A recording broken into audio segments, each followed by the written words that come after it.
Pemirsa, kita masih bersama Indonesia Lawyers Club mengusut sidak Priyo. Sekarang saya mau tanya Bung Fajrul. Oke, baik. Masih persiapan. Oke, baik Bung Kardi. Apa pendapatnya dengan tadi? Saya ini adalah veteran di Lembaga Pemasyarakatan Sukamiskin. Saya tahun 91-92 saya ditahan di sana.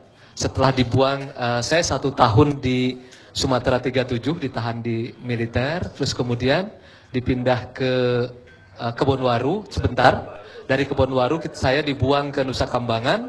Dari Nusa Kambangan kemudian 91-92 menghabiskan di Sukamiskin. Pengalaman Anda itu panjang rupanya. Panjang sekali. Jadi saya yang pertama kalau ingin tahu alasan orang kenapa masuk ke sebuah lembaga pemasyarakatan gampang, mestinya kita bawa buku besuk. Di sana ada buku besuk. Kita buka saja, di situ biasanya ditulis akan menjenguk siapa. Nah, kita kan belum bisa ngecek nih. Karena buku besuknya belum pernah kita lihat. Biasanya kalau buku besuk itu ditujukan kepada seseorang. Tidak pernah di dalam buku besuk ditujukan, saya ingin menengok 300 narapidana koruptor di Sukamiskin. Si penjaganya pasti akan bingung, kamu ini mau menengok atau mau perayaan kawinan misalnya kayak begitu ya. Saya biasanya ditujukan kepada 1 atau 2 orang. Dan biasanya kemudian 1 atau 2 orang itu akan dipanggil ke ruang besuk dan kita akan bertemu secara langsung. Nah ini saya sepanjang 1 tahun saya di Sukamiskin jarang sekali memang ada yang namanya kunjungan kemanusiaan seperti Bung Priyo ini atau kunjungan Pancasila sejati begitulah mungkin ya. Itu agak kurang saya belum pernah. Saya ketawa. Ya, mungkin ada bukan dalam kelompok tahanan koruptor. Iya, saya tahanan politik pada waktu itu. Politik sama kriminal biasa. Ya, yang nggak ada yang kekunjungan. Betul, ada sih yang mengunjungi saya. Ada yang mengunjungi saya waktu itu secara langsung adalah Pak almarhum Baharudin Lopa, tapi kapasitas beliau sebagai Dirjen Pemasyarakatan. Pada waktu itu ketika dari Kebonwaru kami dibuang ke Nusa Kambangan, beliau menjemput, beliau mengatakan tidak boleh mahasiswa dibuang ke Nusa Kambangan. Dan juga karena kan dihukumnya cuma 3 tahun, apalagi kami waktu itu masih kasasi, jadi beliau yang datang. Nah dalam pengertian saya bahwa orang yang punya wewenang untuk masuk, bahkan mungkin dalam tanda petik, tanpa izin ke Sukamiskin, setahu saya itu adalah Pak Baharudin Lopa.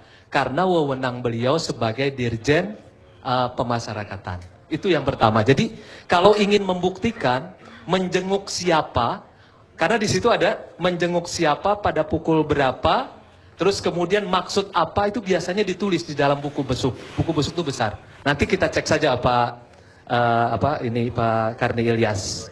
Terus kemudian yang kedua, saya tentu memang sedikit bertanya-tanya sebenarnya. Apakah kunjungan kemanusiaan atau kunjungan Pancasila pada di hari Pancasila ini memang dimaksudkan secara langsung kepada saudara Fat begitu ya, atau kepada 300 yang terpidana koruptor di sana. Tadi dia nggak bilang 300. 300. Dia bilang ada sejumlah orang, betul. Memang di sana ada 300-an orang yang menjadi tahanan kasus korupsi di sana. Memang logika kita terasa ditantang sih. Kenapa sih harus Sukamiskin? Kenapa tidak Salemba dan Cipinang saja? Toh lebih dekat kalau hanya ingin kemanusiaan dan Pancasila misalnya begitu ya. Kenapa harus ke... Itu jadi tepuk tangan. Kenapa harus ke Sukamiskin begitu ya? Kemudian kenapa tersebut nama seseorang, mungkin tadi nama Fat. Itu memang menantang logika kita. Tapi saya tidak berani memang juga ingin mengambil kesimpulan di sana. Kemudian yang terakhir saya ingin mengatakan saja, kalau kita baca melalui media massa, karena saya tidak tahu persis mengenai materinya, walaupun memang saya pernah membaca nama saudara Priyo memang disebutkan di dalam persidangan seperti itu, kalau itu dianggap di bawah sumpah, menurut saya memang bagus juga sih.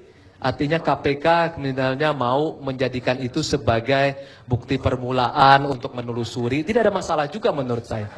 Malah bagus juga dalam pengertian, kan tidak semua orang yang kemudian masuk ke pengadilan harus bersalah dan dihukum kan? Tidak. Misalnya contoh yang paling bagus itu adalah kasus Presiden Merpati misalnya. Dia masuk ke tipikor, dia dituntut, dan kemudian malah bebas murni gitu. Tapi malah namanya kan menjadi bersih. Jadi kalau misalnya juga begitu ya, Saudara Prio nanti misalnya dipanggil oleh KPK, kemudian juga menurut saya nggak ada masalah. Malah itu sebagai bagian dari upaya membersihkan diri secara hukum daripada teman-teman dari Senturi yang malah sekarang terjerat gitu ya. Salah atau benar malah tidak ada tahu.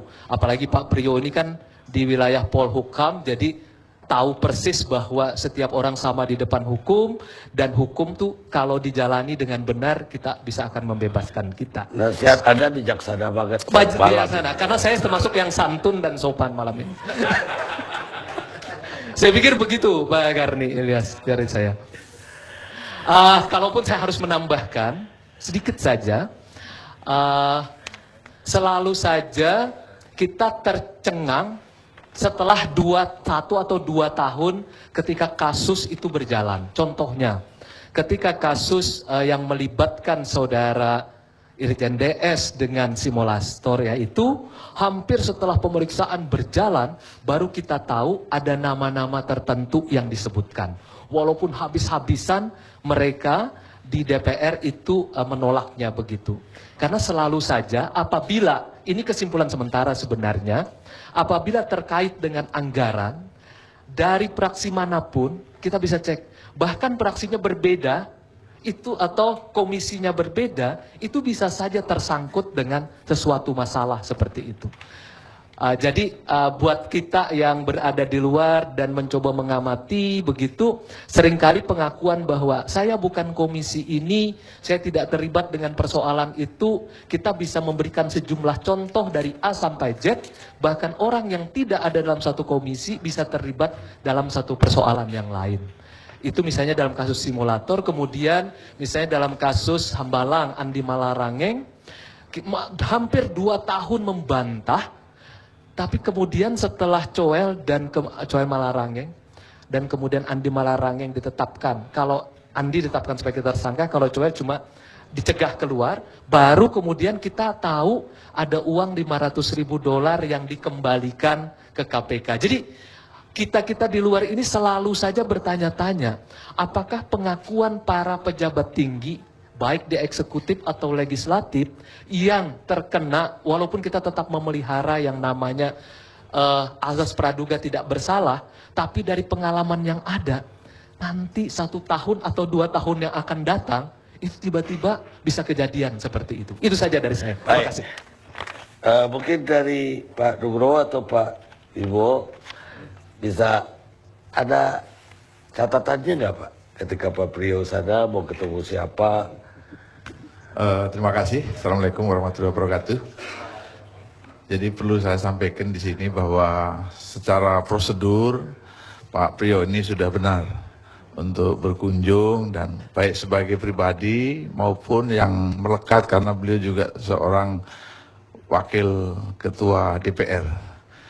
Sehingga menurut laporan dari Pak Kalapas Sukamiskin itu beliau datang pada pukul 13.15 dan keluar pada 14.15. Memang ada lebih waktu sedikit, dan tadi sudah dibenarkan oleh Bapak Wakil Menteri bahwa itu masih dalam batas toleransi. Jadi menurut laporan dari Pak Kalapas ini memang beliau ingin berkunjung dengan Saudara Fat. Barangkali itu yang bisa kami sampaikan. Tapi ada laporan nggak berkunjung mau menemuin siapa? Kalau dia kan bombastis sekali, apa 300 orang koruptor gitu. Tadi sudah disampaikan, jadi bertemu dengan Pak Fahad, dan setelah di dalam ternyata tempat kunjungannya juga diberikan kepada tempat berkunjung biasa, tidak istimewa. Tapi biasa nggak orang bertamu terus melewati batas waktu? Bisa saja terjadi manakala orang itu datang dari jauh, datang agak terlambat, biasanya ada diskresi kalau hanya dalam waktu setengah jam atau 15 menit, kita masih berikan kesempatan. Karena kita menghargai orang-orang yang jauh ingin berkunjung pada keluarga yang ada dalam, dan itu menjadi kewenangan saudara Kalapas. Jadi nggak strict harus tang Ya. kayak apel itu, nggak kayak gitu. Tidak, jadi masih ada toleransi lah Pak. Baik, Pak. Pak Priyo ada yang perlu jawab atau Pak Heruban? Tunggu soal apa mau mengadu ke DPP nanti itu giliran. Ini memang kunjungan Pak Priyo ini menjadi perhatian itu. Karena ya tadi sudah kelihatan sebetulnya penyebabnya ada laporan, ada foto yang dikembangkan, kemudian wartawan muncul. Ya. Padahal sebetulnya kalau dari keterangan tadi yang kita sudah sama dengarkan bahwa kunjungan ini sama sekali tidak ada masalah, gitu ya. Tidak menyalahi prosedur, tidak ada pembicaraan-pembicaraan khusus. Saya ingin juga tanya tadi ke Pak Priyo, bagaimana sebenarnya? Kan memang kunjungan ke sana itu kan harus menyebutkan nama. Yang meminta supaya bertemu dengan yang lain itu siapa? Gitu. Dan ternyata Pak Priyo yang meminta juga bertemu dengan yang lain. Jadi tidak khusus satu orang. Ini memang akhirnya inilah penyakit kita sekarang ini di negeri kita ini. Curiga saja urusannya ini kan. Nah, ini menjadi masalah. Sampai penegakan hukum kita juga karena dasar curiga itu banyak. Ada statement-statement yang kita lihat ya. Ini akan diusut. Ini akan kita kembangkan. Sebenarnya kalau penegakan hukum kan dicari dulu buktinya, baru dicukup alat bukti permulaan yang cukup, baru dilakukan tindakan. Tidak menyebarkan isu terus di luar, gitu ya. Sama dengan tadi ini Pak Priyo, sebenarnya keterangan di luar persidangan itu bisa diangkat sebagai alat bukti. Kan itu sebetulnya. Ini VAR sebetulnya kan sudah menyatakan bahwa Pak Priyo ini dicatut namanya gitu loh. Kan itu di sidang pengadilan itu. Nah, kemudian dicatut namanya kenapa? Untuk memudahkan. Waduh banyak sekali Pak tukang catut sekarang ini. Tidak usah mulai dari awal kita, telepon berdering, atas namakan kita, macam-macam. Itu kan kelakuan-kelakuan yang lumrah sekarang. Jadi ini saya pikir dengan tadi pernyataan dari Dirjen Pas, itu sudah clear gitu ya. Jadi bahwa Pak Priyo dianggap ada lagi kasusnya nanti di situ, ya silakan sajalah, ya disidik itu ya kan, berdasarkan alat bukti tentunya, tidak boleh sinyalemen kan begitu, bahwa Jadi kesimpulannya kita itu banyak curigaan gitu. kecurigaan dan Maksudnya kemudian Pak Jurul sama Jenderal tadi bukan Pak kita Jurul. reaksi.